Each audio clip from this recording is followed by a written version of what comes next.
Bonjour Hervé, Bonjour Fabienne. comment vas-tu? Bah, écoute, comme un petit vieux, hein, ça va. Et toi? Ah, ben non, ça commence mal. Comme un, comme un homme dans la fleur de l'âge. Si tu veux, c'est plus joli, c'est vrai, c'est plus poétique. C'est plus poétique. Bon. Hervé, on s'est connus grâce au groupe Montélimar en transition. Et puis on s'est rencontrés. Alors, il faut que tu baisses un petit peu. Là, on voit plus ton cou. Oui. Il faut faire le contraire. Voilà. Super. On s'est rencontrés pour échanger. Et là, j'ai appris que tu étais raconteur d'histoire. Je dis pas l'autre mot parce que moi, Non. je suis ce que tu m'as dit. Donc, tu as 59 ans, tu es né à Vienne, tu habites à Montélimar depuis 22 ans. Et en fait, ce qui te fait vibrer, c'est l'écriture. Du coup, alors la scène, j'ai vu que tu en avais fait quand tu étais jeune. Oh, oui, la scène, c'était plus de 20 ans de ma vie. J'ai été artiste indépendant pendant plus de 20 ans, ouais. Ouais. Euh, J'ai donc, été, aujourd'hui, vas-y, je ouais, t'en prie. j'ai été comédien, j'ai fait énormément de régie lumière, j'ai fait beaucoup de création lumière pour du théâtre, j'ai éclairé énormément de concerts, j'ai bossé avec, pour les plus grands, avec Léo Ferré, avec Stubble, comment il s'appelle? Je t'ai bouffé son nom. Euh, Santiano. Il est super sympa, j'adore. Il a des chevaux, c'est un gars, il a le cœur sur la main. Hugo Frey. J'ai bossé Ah avec Hugo oui, Frey. ok. Enfin voilà, quoi. J'ai bossé avec des gens formidables. Et je me suis éclaté pendant plus de 20 ans de ma vie. Moi, ce qui m'a intéressé aujourd'hui de mettre en avant, c'est qu'il y a dans le livre que tu m'as prêté, Tribulation d'un écrivain. Je sais pas si on voit bien. Pas vraiment. Ouais, parce que Hop, j'ai recule. un. Ah, Là, là, voilà, voilà, impeccable. super. Euh, Ce qui m'a touchée dans cet ouvrage, c'est ce que je t'ai dit. Je trouve que ta plume est vive. On est Bah, tu racontes un petit peu ton histoire qui est un petit peu, ouais, ce que tu dis, un peu romancé, mais tu écris bien. Merci. Ouais, c'est, c'est vif. Tu fais passer des messages. En fait, tu es très lucide sur le monde. Hein, et en même temps, alors c'est marrant. En fait, je trouve que tu as une personnalité assez intéressante en termes de complexité, parce que tu dis toi-même que tu enquêtes d'une certaine reconnaissance, et en même temps, on sent une humilité. Enfin, tu vois, je dis, mais le mec, il est tout et son contraire, quoi. Ça m'a interpellée. Et du coup, voilà, l'artiste aussi, c'est ça. Il va explorer des choses à l'intérieur de lui. Il est bouillonnant. Enfin, voilà. Donc, c'est pour ça qu'aujourd'hui, on se retrouve ensemble. Bah, Euh, tu as dit le mot, hein, je suis artiste, hein. T'es un artiste. Je suis Voilà, artiste. tout simplement. C'est ce que je dis aux gens quand je fais des salons littéraires, que je fais des dédicaces. Pourquoi Tribulation d'un écrivaillon? Parce que je suis pas un écrivain. Je suis un raconteur d'histoire. Écrivain, c'est le gars qui va revenir en arrière, qui va gommer, qui va barrer, qui va rayer, qui va grabouiller, qui va mettre 3, 4 ans, 5 ans pour faire un truc de 400, 500 pages.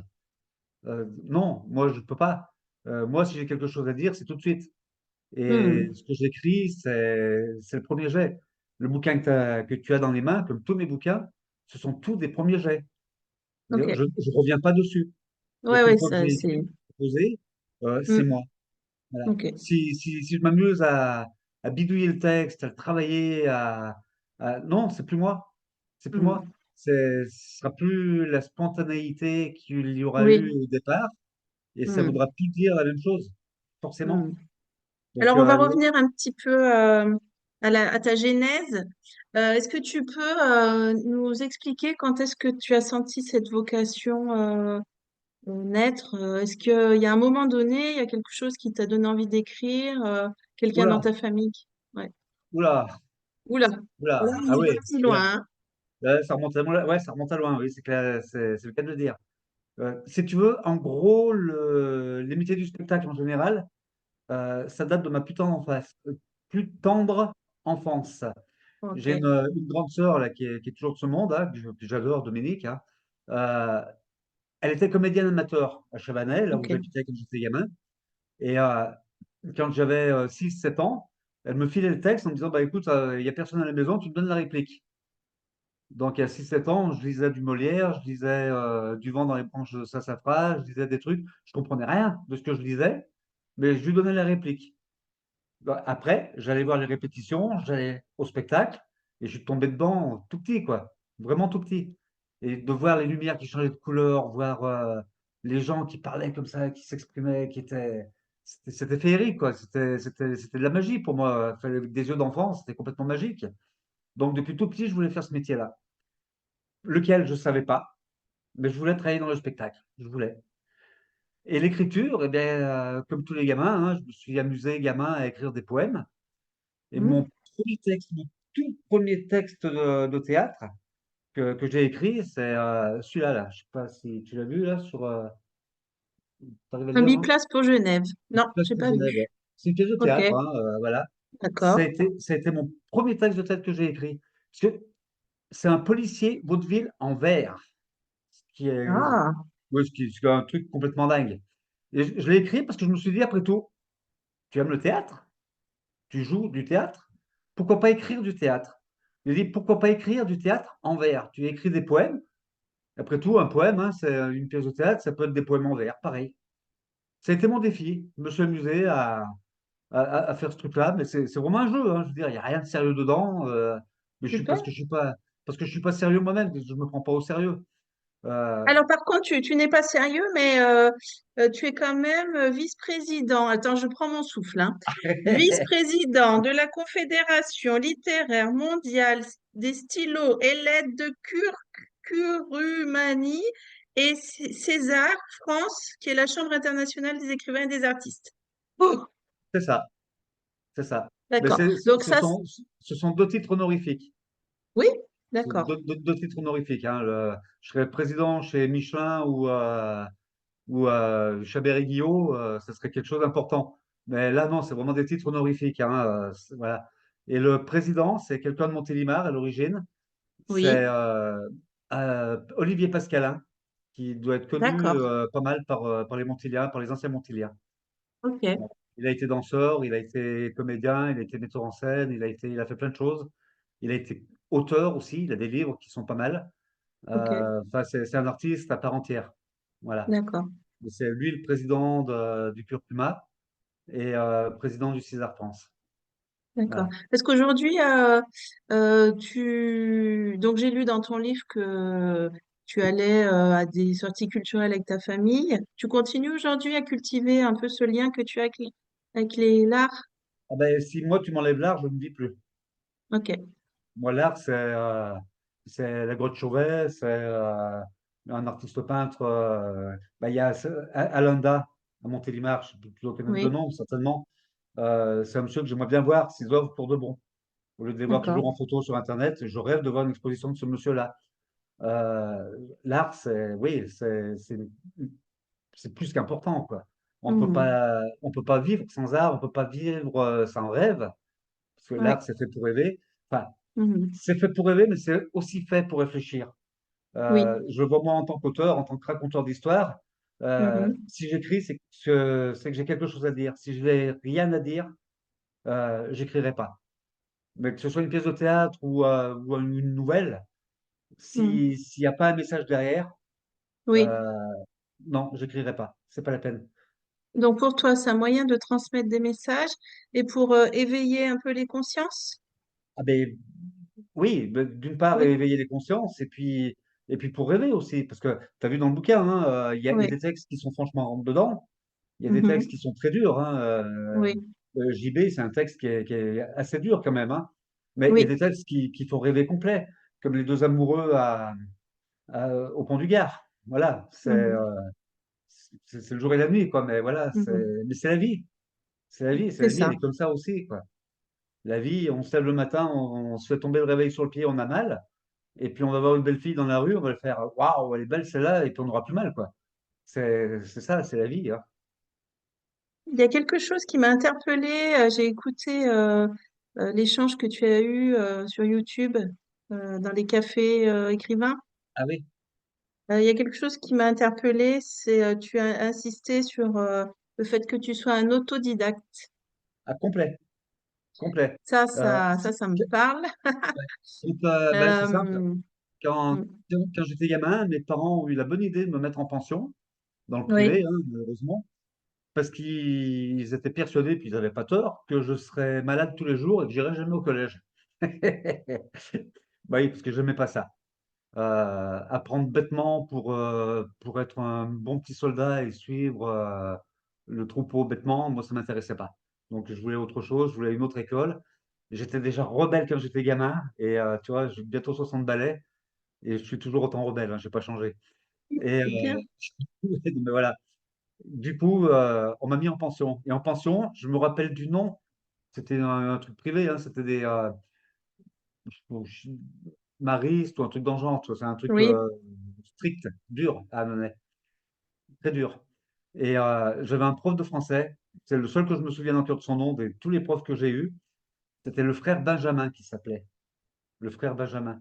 Et un jour, il m'attrape à la récré, il me fait Hervé, tu veux faire quoi quand tu seras grand? Et je dis, bah, écoutez, j'aimerais bien travailler dans les métiers du spectacle. Il me fait, tu connais l'école des métiers du spectacle à Strasbourg? Je fais, non, je ne connais pas. Il me fait, ben, on peut faire la demande et tu peux apprendre tous les métiers du spectacle, tu peux tous les voir. Dans cette école-là, elle est faite exprès pour. Il me fait, OK, moi je veux bien. Donc il a fait la demande pour avoir le dossier scolaire à remplir. Il l'a fait envoyer au collège. Quand il l'a reçu à son nom, il m'a donné le courrier. On l'a rempli le dossier tous les deux, un soir, après les cours, au lieu d'aller en études, il m'a gardé. On a rempli le dossier. Et il me fait la réponse, tu la veux où? Tu la veux chez tes parents ou ici? Il fait bah, chez mes parents quand même, parce que c'est quand même là-bas que je vis, quoi. Donc, la réponse, on l'a fait envoyer chez mes parents. Et puis quelques mois après, ça devait être en novembre ou décembre, quelque chose dans le genre, début d'année. Et mars-avril, un vendredi soir, je prends mes affaires pour partir, pour rentrer à la maison, pour prendre le bus. Et quand j'arrive sur le parking, je vois la voiture de papa où je dis, ouh, c'est pas bon ça.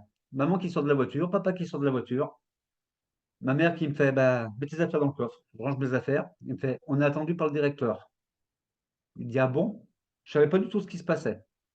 Donc, je suis mes parents, on se retrouve devant le directeur et dans le bureau, il y avait le directeur, il y avait mon prof principal, donc le frère Benjamin, il y avait le conseiller d'orientation, il y avait plein de monde, plein de monde. Et maman ouvre son sac à main et elle donne une enveloppe au directeur. Le directeur prend l'enveloppe, il fait bien attention de bien cacher l'entête, que je ne voyais pas ce que c'est. Il lit le courrier, il referme le courrier, et puis l'enveloppe a circulé comme ça de main en main.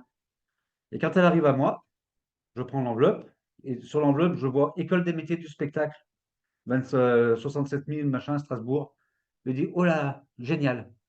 J'ouvre, mais précipitamment. Je lis le courrier, j'étais pris avec mes résultats scolaires, j'étais pris à cette école. Ils me prenaient pour la rentrée de l'année prochaine.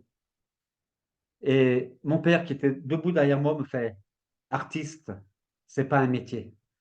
ah, Blam, tu te prends ça dans les dents. Du coup, ben, au lieu de faire ce que les parents auraient aimé que je fasse, dire être un bon petit élève qui passe inaperçu, qui dit rien à personne et qui fait son petit bonhomme de chemin tranquille, euh, oui. en cinquième, ils m'ont foutu dehors. Ah oui, d'accord. Voilà. Euh, ils vou- Mes parents n'ont pas voulu que je fasse ce que moi je voulais.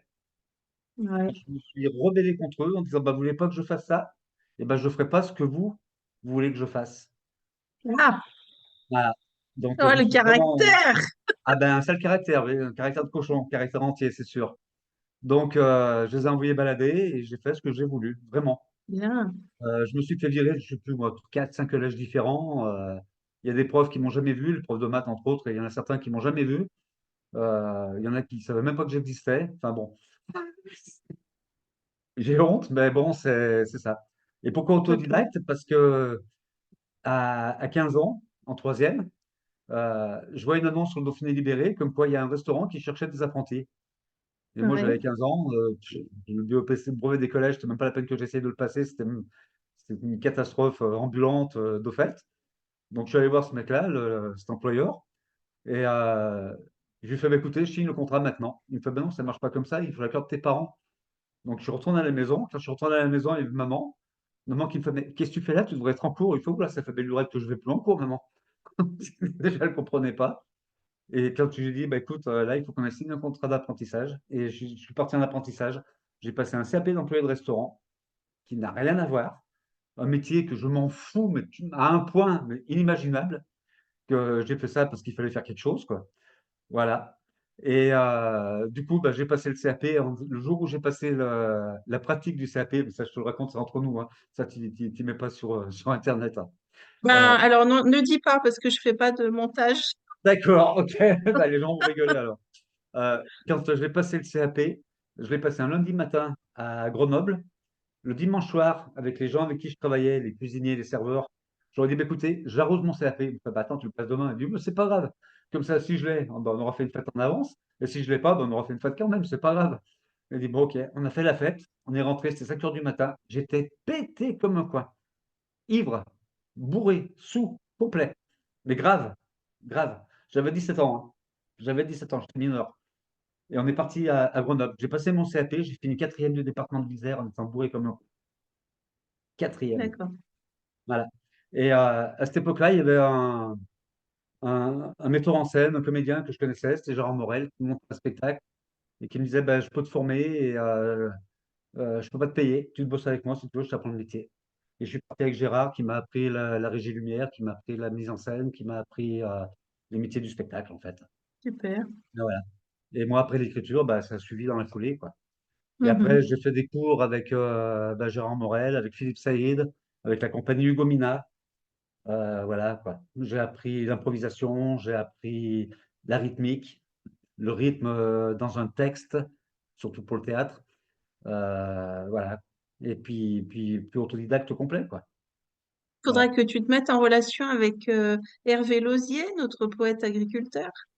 Il fait aussi de l'improvisation. Ah ben, Et l'improvisation, qui... tout le monde peut en faire de l'impro, c'est facile Ouais. l'impro. Après, non, ça m'y fait penser parce que, ben, après, je sais pas si tu cherches à nouer des contacts avec Bah, écoute, là des maintenant, artistes. j'ai 60 balais, j'ai des gros problèmes de santé Et ouais, et je peux pas me permettre de m'engager dans des trucs où je suis pas oui, sûr oui, de je pouvoir comprends. rester. Voilà. Et ouais. Donc, Hmm. Donc, j'aimerais, pour revenir, franchement, honnêtement, j'aimerais bien. Mais ouais. je suis pas sûr, je suis pas fiable. Et je le Hmm. sais que je suis pas sûr et pas fiable. Donc, voilà, Hmm. je préfère Donc, pas. on va dire un homme libre, bah, très jeune en fait, qui a assumé ses envies, qui a appris auprès de professionnels, un autodidacte, qui a expérimenté. Et en fait, moi, tu vois, c'est quelque chose qui me parle beaucoup.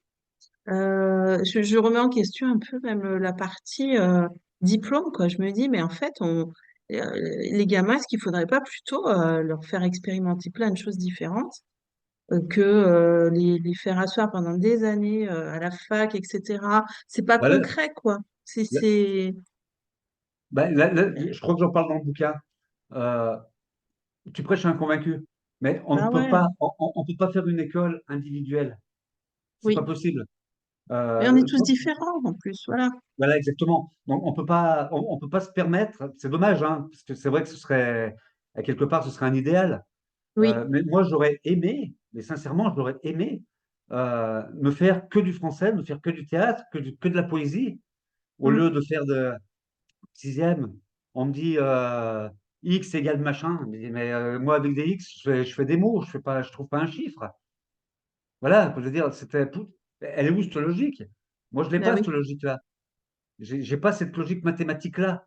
Donc, pourquoi vouloir à tout prix formater même, je dirais, Oui, ah bah des oui, c'est générations ça. complètes de gamins? Pourquoi les former tous sur le même modèle, alors que tous les gamins Mm. sont différents? On est tous Mm. différents. Ouais. Ouais, mais on peut pas. Enfin, concrètement, on peut pas avoir des écoles individualisées pour chaque élève, quoi. C'est impossible, malheureusement. Et on pourrait, enfin, il y aurait peut-être d'autres méthodes d'enseignement à trouver. Il y a peut-être Oh bah ça c'est d'autres certain, systèmes hein, à mettre en place. on C'est sait bien que pas. notre système il est désuet, hein. Ah ben complètement, complètement. Mm. Voilà, À travers donc j'ai lu un ouvrage. tu décris donc le monde. Est-ce que très tôt, tu as été lucide sur le monde actuel? Est-ce que tu avais des pressentiments de vers quoi on allait s'orienter, tout ce qui arrive aujourd'hui là, le Ah, plus dérèglement ou moins, climatique?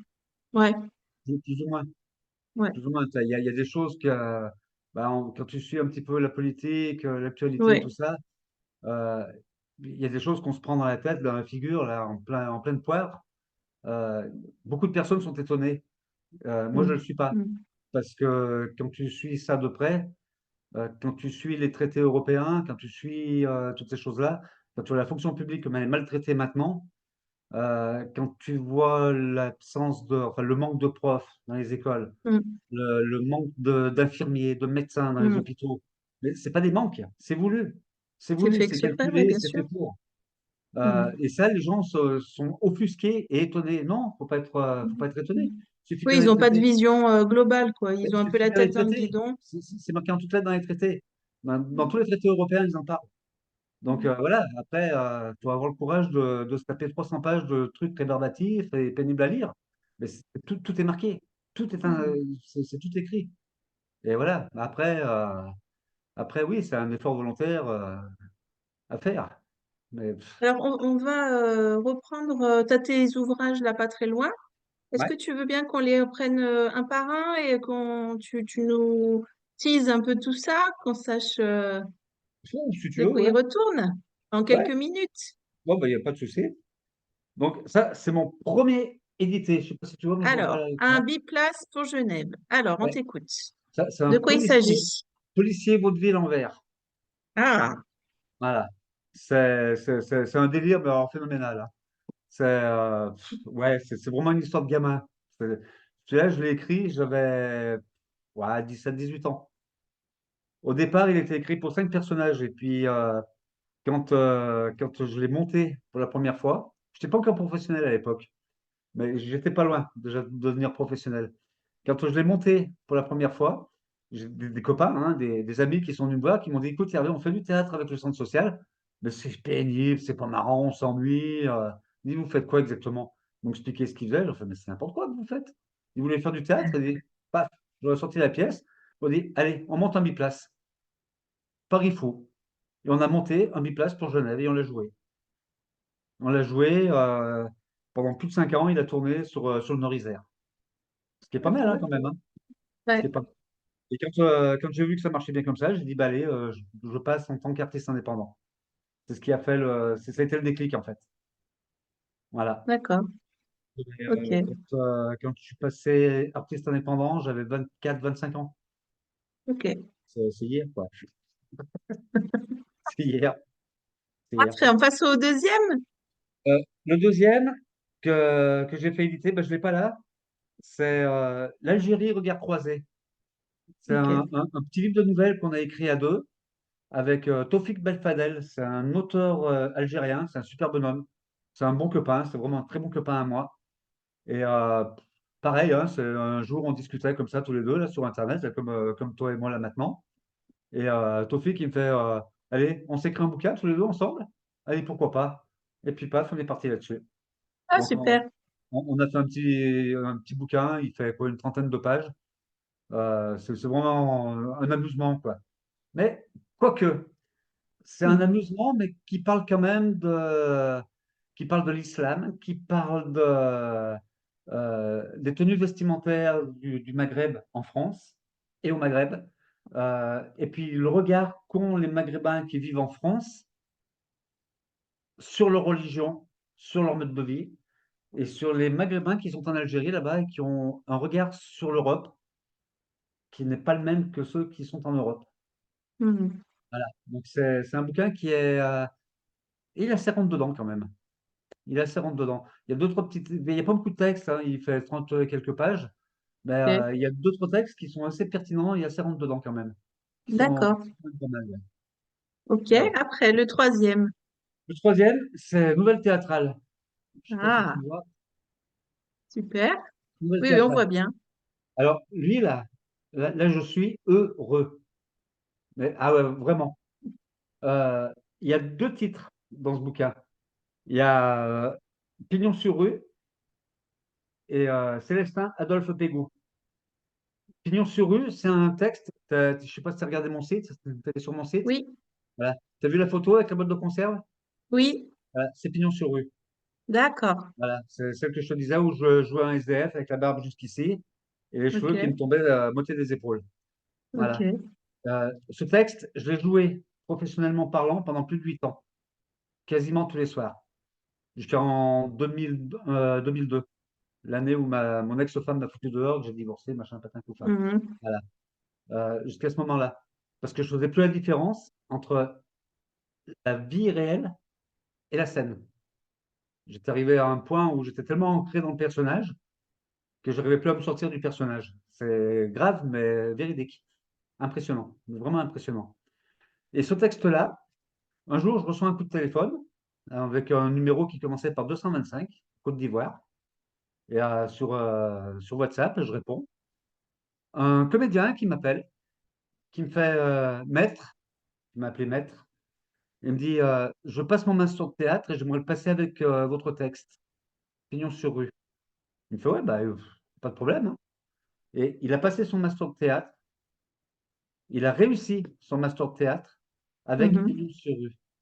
Ah Le oui, texte, d'accord. il l'a adapté en Côte d'Ivoire, il l'a adapté à Abidjan pour le mettre au goût du jour de l'immigration clandestine. D'accord. Depuis 2017 ou 2018, je ne sais plus exactement l'année, il tourne ce texte en Côte d'Ivoire et dans toute l'Afrique francophone. Pour dire, Ok. les copains, vous avez un pays qui est magnifique, vous avez un continent où il y a tout dedans. Pourquoi est-ce que vous voulez partir pour aller chercher la mort? Voilà. Mhm. Et il le tourne, Et ouais. le texte, il le tourne. Sur mon site, tu as vu, il y a une vidéo, l'arrivée du comédien à Abidjan, à Oui, l'aéroport. Voilà. Et oui. ben, on a vu, je suis allé à Abidjan voir le spectacle. Et sincèrement, à pleurer. À pleurer. Mhm. Ça prend les tripes. Et puis d'entendre ces mots que tu as écrits quelques années avant, que tu as joué, entendre tes mots dits par quelqu'un d'autre, waouh, il n'y a pas de plus belle Mhm. récompense, quoi. C'est magnifique. C'est magnifique. Et Alors, l'autre texte, oui, qui a la photo d'un aviateur dessus, je ne sais pas si tu vois, ouais, oui, c'est Célestin Adolphe Pégou. C'est une histoire vraie. d'accord. Célestin Adolphe Pégou est le père de la voltige aérienne. En 1914, un petit peu avant la Première Guerre mondiale. Il a été le premier homme à faire le looping en avion, à faire la boucle, Ok. et le premier à sauter en parachute.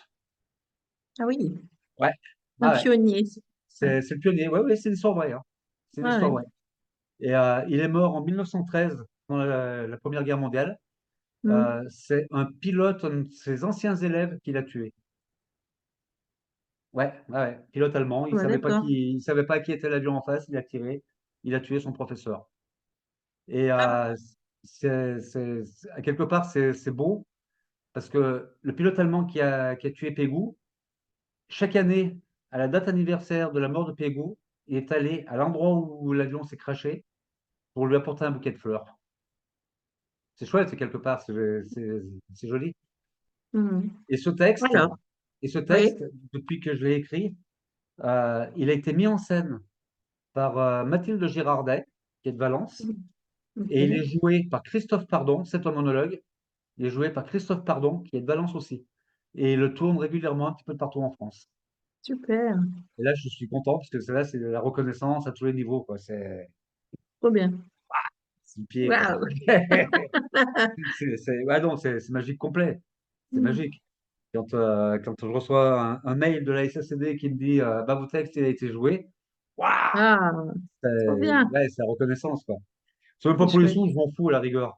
Mais c'est la Mhm. reconnaissance. Mais c'est magique, c'est merveilleux, quoi. Trop C'est bien. merveilleux. Alors, Après, après, on on continue. continue. Bah là, je me suis encore amusé. Je sais pas si tu le vois, lui. Ouais. 24 heures pour des vacances. Euh, c'est un policier, c'est du théâtre. Mhm. C'est l'histoire d'un cambriolage avec qui passe mal quand il arrive pour cambrioler. Il y a un cadavre là où il doit cambrioler. Donc, c'est un ancien repris de justice. Il appelle le commissaire qu'il connaît très bien. Il lui dit, bah écoute, viens me chercher, mais c'est pas moi qui ai tué. Donc, il y a toute une enquête. C'est un policier. Voilà. Un policier avec tout ce que ça comporte de gros mots, c'est pas à mettre dans toutes Oula, les mains, quoi. Non, mais d'accord. voilà. Et ce texte-là, pareil, hein, pour m'amuser, hein, il y a une première partie qui est sous forme de nouvelle, et puis je l'arrête volontairement. Volontairement, je m'arrête. Et je dis au lecteur, bah, si vous voulez voir la fin, eh ben, lisez la pièce. C'est exactement la même histoire, racontée d'une autre façon. Ah, ok. Mais c'est Ouais, exactement la même histoire. d'accord. En nouvelle et puis en théâtre, mais c'est exactement pareil, la même histoire. Ensuite, Ensuite, oh, ensuite, qu'est-ce qu'il y a ensuite? Ensuite, bah, il y a l'ange tronnette. Eh oui, 24 heures pour des vacances, je te disais tout à l'heure, j'écris si j'ai quelque chose à dire. Euh, Là, j'écris pour remettre en question et puis pour soulever un gros tabou en fait. Les papas célibataires, parce que le commissaire, il a son fils qui est malade et il est célibataire. Tout ce que ça représente, le célibat quand on travaille, que ce soit une femme ou un homme, hein. Bon, dans ce cas présent, c'est un gars, mais ça revient au même pour une femme, hein, c'est exactement le même problème. Et voilà, il y a un coup de gueule par rapport à ça. Et un autre coup de gueule par rapport au repris de justice, euh, il y a des gens qui font de la prison qui ne sont pas forcément méchants, qui auront peut-être pas besoin de prison. C'est pas parce qu'ils ont fait un vol qu'ils ont peut-être besoin de la prison, mais qui mériteraient peut-être d'autres traitements ou une autre approche pour arrêter les bêtises.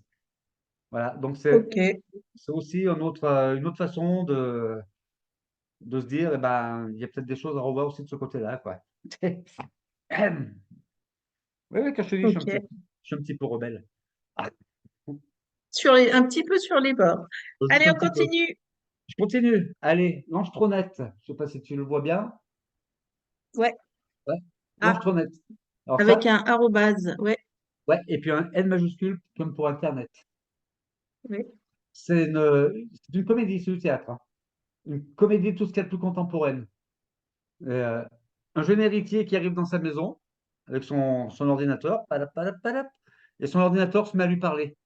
Il n'est pas branché, il n'est pas allumé, l'ordinateur lui parle. Et qu'est-ce qui se passe? C'est quoi ce machin? En fait, c'est sa maman qui l'a enterré 6 mois avant, qui a besoin d'un code informatique pour apparaître, parce que madame a loupé son diplôme d'ange. Ah, alors là, tu as été. Ouh, Elle a loupé l'atterrissage. Voilà. C'est une comédie. On rigole rigolo. du début à la fin. Moi, je me suis fendu la poire à l'écrire. Il y a un Dieu invisible. Mais qu'est-ce qu'il cause? Il donne aucun bon conseil, mais il raconte plein de bêtises. Ça mélange un petit peu la croyance, ça mélange l'informatique, ça mélange le spiritisme, c'est un gros mélange de tout ça, quoi. Ouais. Et le coup de gueule, eh ben, c'est les intermittents du spectacle. Euh, il dit voilà, je suis peut-être riche, je suis en bonne santé, mais j'ai pas de boulot, je suis comédien. Voilà, c'est le coup de gueule qu'il y a dans ce texte. Je dis, toujours, si j'écris, il y a quelque chose à dire derrière. Même si c'est une petite phrase, un petit truc, Bien, mais paf, c'est dit, c'est balancé, super, ça fait rire, mais c'est dit. Ouais, très ouais, bien. ouais. Il faut le faire. Et puis lui, hein, bah écoute, c'est à toi Voilà, d'en on parler, hein. connaît. Hein, Super. tu en parleras peut-être mieux que moi, hein, les tribulations. Ouais, les tribulations. Ouais, moi ouais, ouais, c'est ce que je disais au départ. Bon, c'est un ouvrage qui fait voyager. Ah bah c'est une invitation au Euh, voyage, oui, ça c'est clair. ouais, c'est une invitation au voyage. Euh, c'est ce qui m'a touchée, c'est qu'en fait, bah, on se connaît pas beaucoup, hein, on s'est vu une fois, mais en fait, toute ta sensibilité, en fait, elle passe à travers les lignes, quoi. Voilà, tes coups de gueule, tes coups de cœur, Le coup de gueule? Non. la Non. façon dont tu parles. de ta famille. J'ai trouvé ça touchant, la façon dont tu prends soin de ta famille, que tu essayes de, ben voilà, que tu emmènes en vadrouille, vous allez au théâtre. Enfin, j'ai trouvé, c'était très agréable à lire, c'était très fluide. Et en même temps percutant, en fait, on s'ennuie pas. Voilà, ça fait un peu voilà, des Ça me hauts, fait des bas. rougir. On a fait le tour là des ouvrages, hein. Ah là, ça fait le tour complet, là, ouais. Ouais. Est-ce Ouais. que donc aujourd'hui, du coup, voilà, t'es un petit peu, tu peux pas faire ce que tu veux parce que t'es ralenti physiquement. Par J'ai rien contre, à est-ce que dire. tu continues à écrire? Non, c'est pareil. Ah, Euh, ouais. c'est ce que je te disais. Moi, si j'écris, c'est que j'ai quelque chose à dire. Si j'ai rien à dire, Ouais. Ben là, tu pourrais avoir quelque chose à dire ouais, mais en ce pour moment. le moment, non, ça va. Enfin, Non. ça va. Il y aurait, il y a tellement de choses qui se passent à droite et à gauche, il y aurait tellement de choses à dire. Mais il y a trop. Il y a trop. Et peut-être que ça viendra, hein. J'aurai peut-être un déclencheur, un truc qui va faire que ça fera tilt. Mais là, non, il y a trop. Ma tête, elle explose. Ok. Tous les jours, tu allumes la radio, la télé, tu écoutes les Ah infos. oui, ouais, Tous les c'est jours, tu fais des affreux. bons, quoi. Tu apprends une guerre, tu apprends un attentat, tu apprends. Faut arrêter, quoi. Faut arrêter. Euh, je suis désolé, mais on a un président de la République qui est marteau. C'est un fou, ce mec-là. Il faut le faire enfermer, ce gars-là. Quand il Mm. dit, ouais, non, mais il a qu'à Ouais. déclarer la. Voilà, je veux dire, faut arrêter. Faut arrêter. Mm. La guerre, ça rapporte énormément d'argent. C'est malheureux à dire, mais ça rapporte de l'argent. Mais pourquoi il ne parle pas de paix? La paix ne rapporte rien. Et Ah bah pourquoi? oui, ça c'est sûr. Ouais. Mm. Euh, on nous parle d'antisémitisme. Là, je parle d'Israël avec le Hamas. Mais Mm. peut-être que le Hamas a fait une connerie il y a 2, 3 mois de ça en arrière. Peut-être. Mais ce qu'on est en train de vivre maintenant, ce qu'on est en train de voir, c'est un génocide. Ah oui, ah oui. Mais amuse-toi à dire ça en France. Tu dis ça en France, tu passes pour un antisémite. Faut arrêter, faut être sérieux. Mm. Faut être sérieux.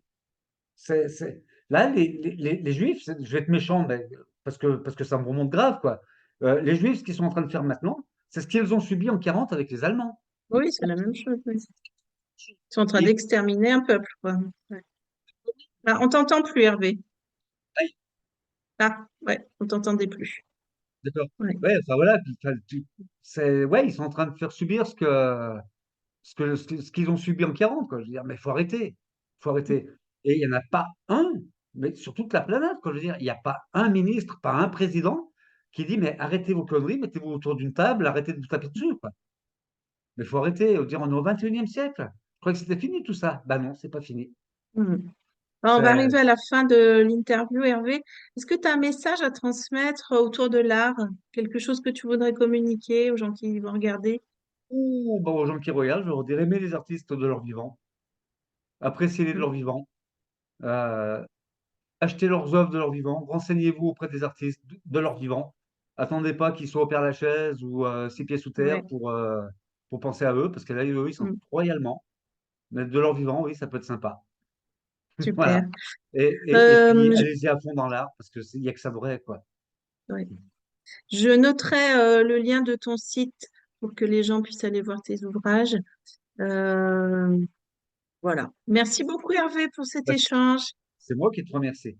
Excuse-moi Et si je me suis un puis, petit peu emporté, mais oh bah, t'inquiète pas, je pense que j'ai un aussi fort tempérament que toi, ça me dérange pas du tout, au contraire.